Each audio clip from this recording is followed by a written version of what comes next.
My name is Layla Morrison, and I was 29 years old when I finally understood that some people don't ruin moments by accident.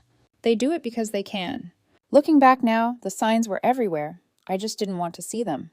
My cousin Brittany had always had a talent for turning other people's milestones into her personal stage. At our cousin Rebecca's lakeside wedding in Michigan, she'd grabbed the microphone during the toasts, not to congratulate the bride and groom, but to announce she was starting divorce proceedings. At Cousin Jackson's reception, she leaned across the table during his first dance and loudly told everyone she was probably pregnant. At my best friend Sarah's wedding, she actually stood on a chair during the cake cutting to announce she was moving to California for a life-changing opportunity. Each time, people laughed it off. "That's just Brittany," they said. I told myself I was prepared for her. I wasn't. The morning of my wedding began like something out of a dream I'd rehearsed in my head for years. The venue, Riverside Gardens, looked unreal. String lights hung between ancient oak trees, white roses lined the aisle, and the late afternoon sun filtered through the leaves like it had been choreographed just for us. My bridesmaids stood beside me in soft sage green dresses, fixing my veil with trembling hands and teary smiles. And when I saw Daniel, my fiancé, waiting at the altar, hands clasped, eyes shining, I almost forgot to breathe. This was it. This was our moment. The ceremony was flawless. Every word landed exactly where it was supposed to. When Daniel said his vows, his voice broke just enough to make the guests lean in. When I said mine, my hand shook, but not from fear, from awe. For a brief, perfect window of time, nothing else existed. Even Brittany behaved. She sat quietly in the third row, her boyfriend Kevin beside her. She smiled politely, didn't whisper, didn't shift in her seat. I remember thinking, absurdly hopeful, maybe she's grown up. The reception began under a glowing sky. Cocktail hour drifted by in soft jazz and clinking glasses. Guests complimented the food, the decor, the view. Daniel and I floated from table to table, overwhelmed in the best way. Dinner was a success. The coordinator hit every cue. The salmon disappeared. The vegetarian pasta earned applause. Even my notoriously picky Uncle Harold complimented the mashed potatoes. Then came the speeches. My maid of honor, Amanda, stood up with her champagne glass, hands shaking slightly. She'd spent weeks writing her toast. I knew because she'd called me 3 times in tears trying to get it just right. She began talking about our college years, about the night I sat on her dorm room floor and cried after my first real heartbreak. Laughter rippled through the room. Then silence. Then sniffles. I felt so loved. Amanda was halfway through her speech when I heard the sound. That sharp, deliberate clink of glass on glass. My stomach dropped. Brittany stood. She didn't hesitate. She didn't ask. She just walked toward the microphone like it belonged to her. "I'm sorry," she said brightly, reaching for it, "but I have something important to share while everyone's here." Amanda froze, speech cards still in her hands. Daniel squeezed my fingers under the table so tightly it almost hurt. Brittany pulled Kevin up beside her. They were both smiling, wide, triumphant smiles. "We wanted to tell our family the most amazing news," Brittany said, pausing just long enough to make sure every eye was on her. My heart started pounding. "Please don't," I begged silently. "Not today." "We've been working with an adoption agency," she continued, "and we've been matched with a birth mother in Oregon." Gasps filled the room. "We're adopting a baby girl. She's due in 2 months." Applause erupted, confused, enthusiastic, unstoppable. People stood. Great Aunt Dorothy started crying. Uncle Harold raised his wine glass in an impromptu toast. My photographer glanced at me, uncertain, camera half lifted. Amanda still hadn't moved. For the next hour, my wedding disappeared. Guests crowded around Brittany and Kevin, asking questions, offering advice, hugging them. Someone passed around an envelope for baby donations, using our card box. The photographer spent 20 minutes staging photos of Brittany's announcement moment. Daniel and I sat at our sweetheart table, smiling politely, while our celebration dissolved into hers. Eventually, I excused myself and locked myself in the bathroom. That's where my mother found me, blotting tears and trying to fix my mascara. "Layla," she said gently, "you're being dramatic." I stared at her. She took the microphone from my maid of honor. "She's just excited," Mom replied. "You should be happy for her." Then my Aunt Carol burst in, beaming. "Isn't this wonderful news?" I looked at both of them and realized something terrifying. They genuinely didn't see the problem. And that's when I knew. This wasn't over. The rest of the reception passed in a blur I barely remember. I remember smiling until my cheeks ached. I remember nodding while people congratulated me and then immediately pivoted to asking Brittany how far along the adoption paperwork was. I remember our first dance, Daniel holding me close, whispering, "I'm so sorry," while half the room was distracted by Kevin showing photos of a nursery mood board on his phone. I remember thinking, this is supposed to be one of the happiest nights of my life. Why does it feel like I'm disappearing inside it? The cake cutting was interrupted twice by questions about baby names. Our sparkler send-off felt rushed, like an afterthought. By the time Daniel and I made it back to the hotel suite, the adrenaline had burned out completely, leaving behind a hollow exhaustion. He loosened his tie and sat on the edge of the bed, staring at the carpet. "I can't believe she did that," he said quietly, "and I really can't believe no one stopped her." I sank down beside him, the weight of my dress finally crushing me now that I didn't have to stand anymore. "They never do," I said. "This is just how it works." Daniel turned to look at me. "Layla, that wasn't normal. That wasn't harmless. That was cruel." I wanted to argue with him. I wanted to defend my family out of habit. Instead, I burst into tears so hard it scared both of us. 2 days later, we went to my parents' house for brunch. I hadn't wanted to go, but my mother insisted. "We should talk everything through like adults," she'd said. "You don't want resentment festering." I should have recognized that phrasing for what it was. Brittany arrived late, pushing Kevin ahead of her like a shield, baby photos already queued on her phone. She hugged me lightly, careful not to smudge my makeup, like she was doing me a favor. "I hope you're not upset," she said softly, tilting her head. "I really didn't mean to steal your thunder." There it was, the non-apology, the implication that my feelings were the problem. Mom poured coffee and smiled too brightly.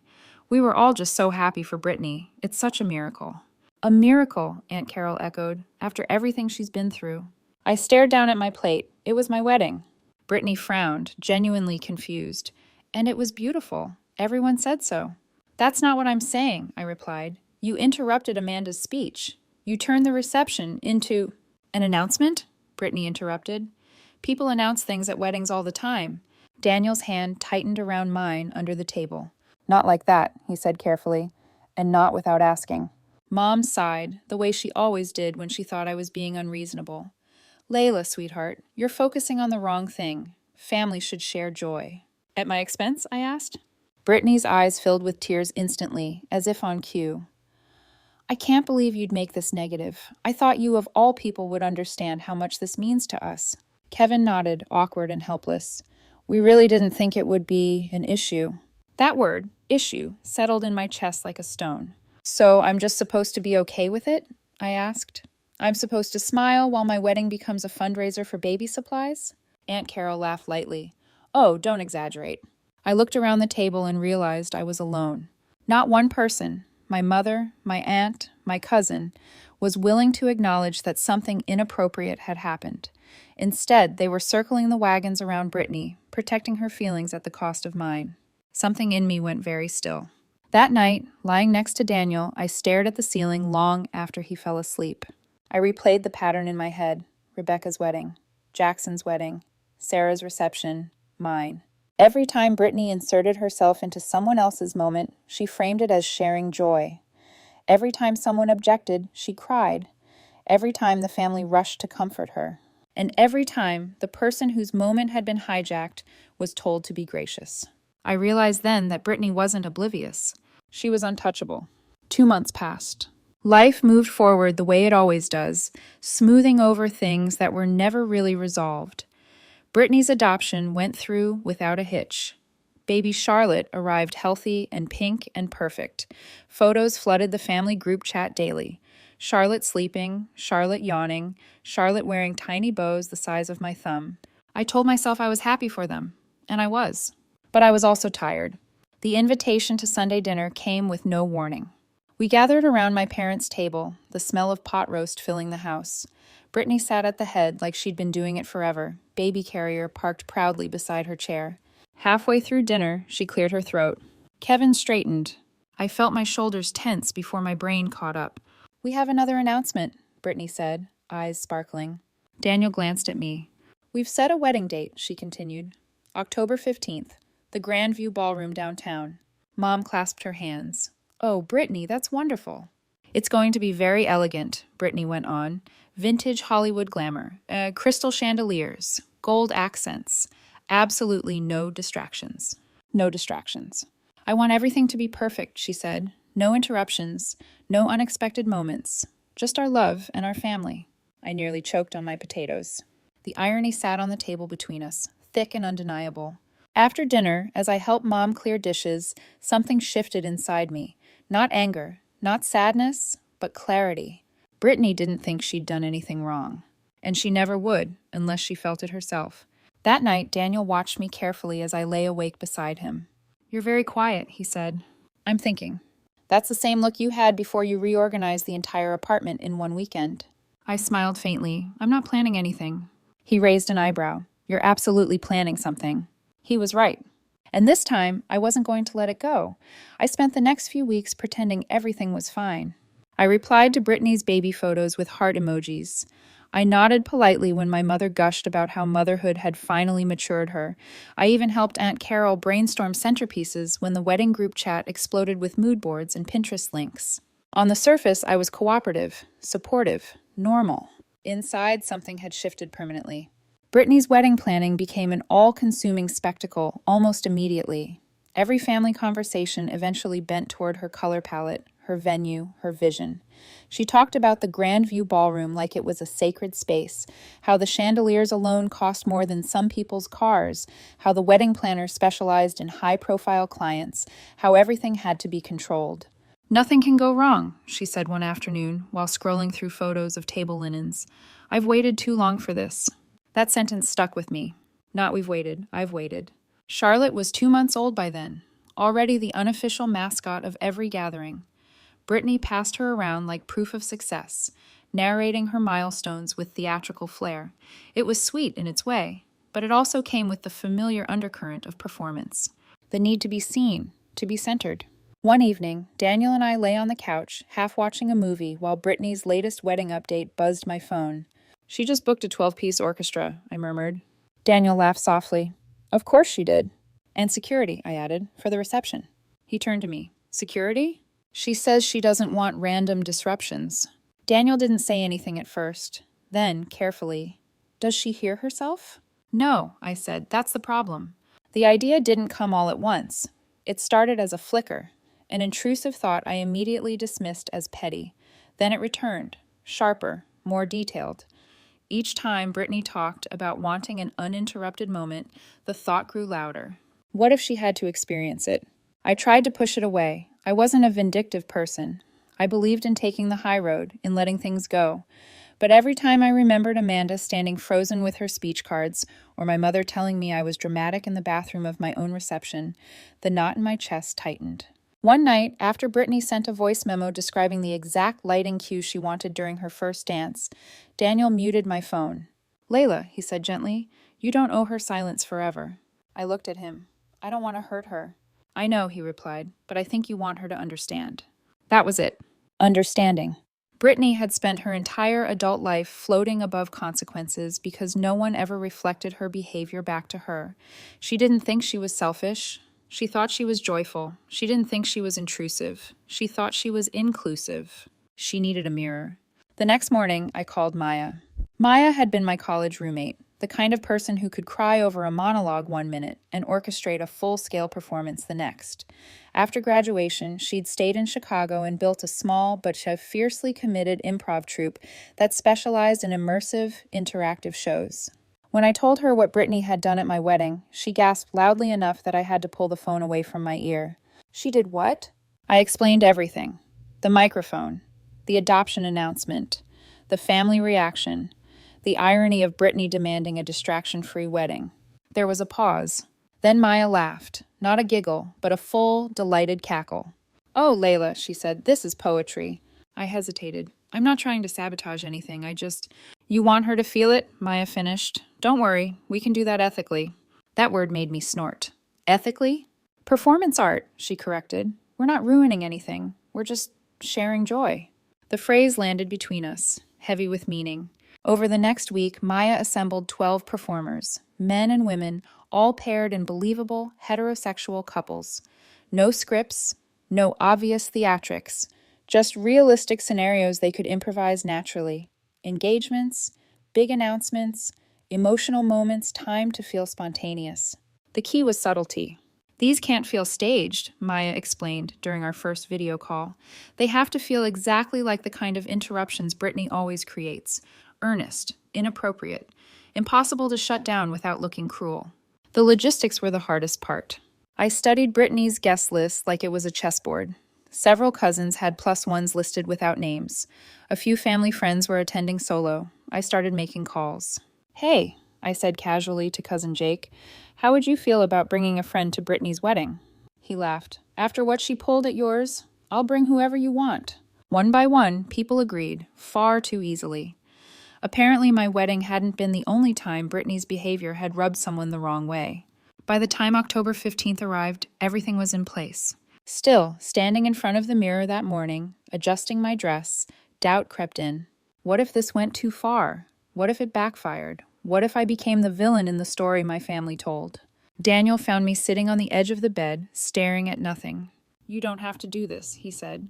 "I know." "But if you do," he continued, "you're not doing it out of spite. You're doing it to end a pattern." That helped. The ceremony at St. Matthew's Cathedral was exactly as extravagant as promised. 8 bridesmaids, a 20-person choir, white doves released at the end. Brittany looked radiant in her vintage-inspired gown, Charlotte cradled in lace and bows. For a moment, just a moment, I felt a pang of guilt. She looked so happy. Then I remembered her grabbing the microphone at my wedding without asking. The reception at the Grandview Ballroom was breathtaking. Crystal chandeliers, gold linens, white roses cascading from every surface. Maya's performers were scattered perfectly throughout the room, indistinguishable from any other guest. Maya herself sat at table 4 with Jake, elegant and calm. 2 of her male actors leaned casually at the bar with their dates. Others positioned themselves near the dance floor, the cake, the photo booth. Everything was set. As Brittany and Kevin took the floor for their first dance, the orchestra swelled and the room fell silent. I watched Brittany's face, serene, triumphant, utterly certain this moment belonged only to her. And I knew. There was no turning back now. The first crack appeared at 6:30 p.m., right on schedule. The salad course had just been served. Arugula, shaved parmesan, lemon vinaigrette, when I saw Maya shift in her chair at table 4. She glanced briefly across the room, just long enough to meet my eyes, then stood up so suddenly her napkin slid to the floor. She gasped. Not loudly at first, just enough to draw attention from the people closest to her. "Oh my God," she breathed, hands flying to her mouth. The man beside her, one of her troupe's actors, playing the role of her boyfriend, scrambled to his feet, knocking his chair back with a clatter that echoed through the ballroom. Conversations stalled. Forks paused midair. "What's wrong?" someone asked. He dropped to one knee. Right there, between the bread basket and the salad plates. Gasps rippled outward like a wave. He pulled out a small velvet box, convincing, classic, indistinguishable from the real thing. "Yes," Maya cried before he even spoke, her voice cracking perfectly. "Yes, of course." Applause erupted. People stood. Phones came out. Cheers bounced off the chandeliers. The orchestra, caught off guard, stumbled into a soft, romantic flourish. I watched Brittany's face. For half a second, her smile froze. Just a flicker, barely perceptible. Then she clapped enthusiastically, laughing louder than anyone. She had no choice. How could she object to joy? Kevin leaned toward her, whispering something I couldn't hear. Brittany nodded sharply, her hands still clapping as if she could beat the moment back into place. At 6:45, during the champagne toast, it happened again. This time near the bar. 2 men, both part of Maya's group, each accompanied by a female date, began shouting excitedly. One spun the other around, laughter spilling over as he dropped to one knee, proposing in front of a small cluster of guests. Someone screamed. Another proposal. Half the room surged toward the bar, abandoning their tables mid-toast. Glasses clinked. A server nearly dropped a tray. I saw Brittany start to rise from her chair. Kevin's hand shot out, gripping her arm. She sat back down. Her jaw tightened. By 7 o'clock, as the best man stepped up to give his carefully rehearsed speech, the room was already buzzing with chaos. People were still congratulating the newly engaged couples, hugging strangers, snapping photos. The best man cleared his throat twice before anyone noticed. He had barely finished his second sentence when another cheer erupted, this time near the photo booth. A woman squealed, jumping into her partner's arms as a ring appeared. 3 proposals. Brittany's wedding planner stood frozen at the edge of the dance floor, clipboard pressed to her chest like a shield. The photographer sprinted from one moment to the next, eyes wild, trying to determine what was planned and what wasn't. His camera whirred non-stop, abandoning the timeline entirely. Brittany's smile was gone now. She sat stiffly, fingers clenched around her napkin, eyes darting from one interruption to the next. This wasn't excitement. This was calculation. Control slipping through her fingers. Then came the breaking point. The best man was midway through a heartfelt story about Kevin and Brittany's early relationship when Brittany stood up abruptly and marched toward him. She took the microphone straight out of his hands. The room fell silent. "Excuse me," Brittany said, her voice sharp, strained thin by barely contained fury. "But this is my wedding." A hush followed. Guests exchanged awkward glances. And then, oh my God. The voice came from table 12. A woman stood, one hand pressed dramatically to her chest. Rachel, Kevin's actual co-worker, someone I'd chosen very carefully. "I just got a call from my doctor," she announced, loud enough for the entire ballroom to hear. "I'm pregnant." The silence shattered. "With twins," Rachel added breathlessly. Chaos exploded. People surged toward her, congratulating, hugging, shouting questions. Someone screamed, "Twins?" Like it was the most incredible thing they'd ever heard. Brittany stood frozen, microphone dangling uselessly in her hand. Kevin stared at Rachel in open confusion. He knew she was single, but the guests didn't. To them, this was just another joyful interruption in a night full of them. The orchestra, utterly lost, launched into the only romantic song they could think of, "At Last." The irony was almost unbearable. Every time the wedding planner managed to restore a shred of order, another announcement erupted somewhere else in the room. A proposal near the dance floor, another by the dessert table. Laughter. Tears. Cheers. By the time the cake was wheeled out, the ballroom was buzzing with more energy than it had held all night. That's when Maya executed the grand finale. As Brittany and Kevin stood behind the cake, hands on the knife, 6 couples, 6, dropped to one knee simultaneously around the room. A synchronized eruption of gasps, screams, applause. The photographer gave up. He turned his lens away from Brittany entirely, documenting what he clearly assumed was some elaborate, planned, interactive entertainment. Brittany stared at the room in disbelief. Then she did something I never expected. She threw her bouquet. Not toward the crowd, onto the floor. It hit the marble with a dull thud. Without a word, she turned and stormed out of the ballroom, mascara streaking, perfect updo unraveling with every step. Kevin chased after her, calling her name. The fake couples kept celebrating, laughing, embracing. Guests clapped, delighted, thoroughly entertained. My great-aunt Dorothy grabbed my arm, eyes shining. "Layla, dear, this is the most creative wedding entertainment I've ever seen." Uncle Harold nodded enthusiastically. "So interactive, really brings everyone together." I said nothing. I just watched the empty space where Brittany had been standing.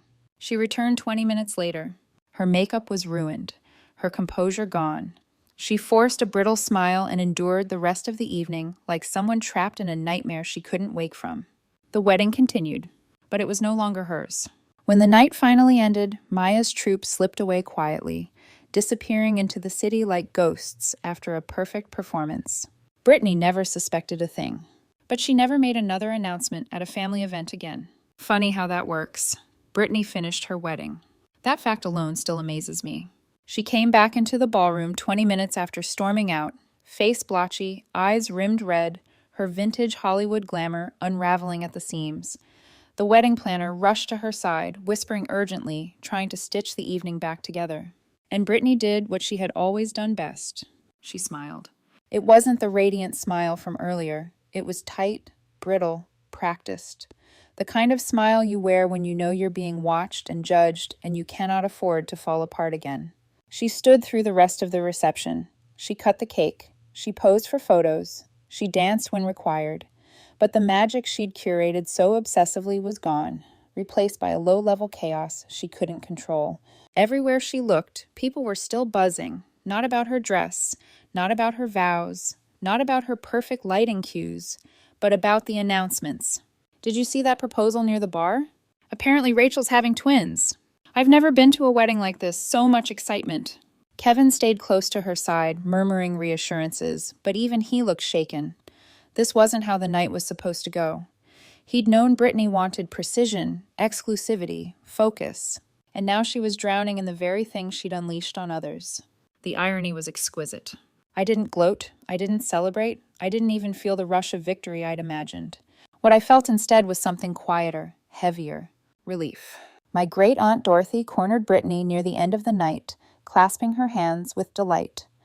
"Darling, this was the most innovative wedding I've ever attended. All those surprise engagements truly inspired." Brittany laughed weakly. "Oh, yes, we wanted it to feel inclusive." Uncle Harold chimed in nearby. "Really brought everyone together, made it feel like a shared celebration." I watched Brittany nod along, absorbing every word. She couldn't complain. Not without admitting, out loud, that hijacking someone else's moment was wrong. And she never would. The family talked about her wedding for weeks afterward, not in the way she'd hoped, but with genuine enthusiasm. It became that wedding. The one with all the surprises. The one everyone remembered. Brittany didn't accuse anyone. She didn't confront me. She didn't ask questions. But things changed. Subtly at first. At Thanksgiving, when someone started telling a long, dramatic story at the table, Brittany paused, then stopped herself. She laughed and said, "Sorry, go ahead."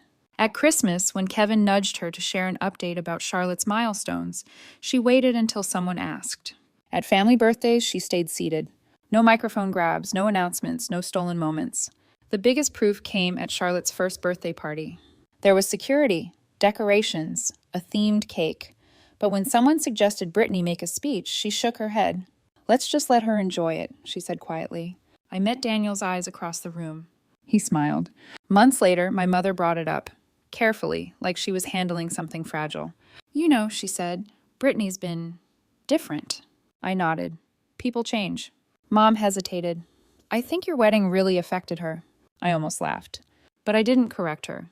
Some lessons don't need explanations. They need experience. Brittany never apologized to me. Not directly. Not with words. But she stopped. And for someone like her, that was everything. One night, long after the weddings and the chaos had faded into memory, Daniel and I sat on our balcony, city lights flickering below. "Do you ever feel bad?" he asked. I thought about it. About Amanda standing frozen with her speech cards. About crying in a bathroom while my family told me I was dramatic. About watching my wedding become someone else's stage. "No," I said finally. "I feel finished." He squeezed my hand. Sometimes the most powerful thing you can do isn't confrontation. It's holding up a mirror and walking away while someone finally sees themselves clearly.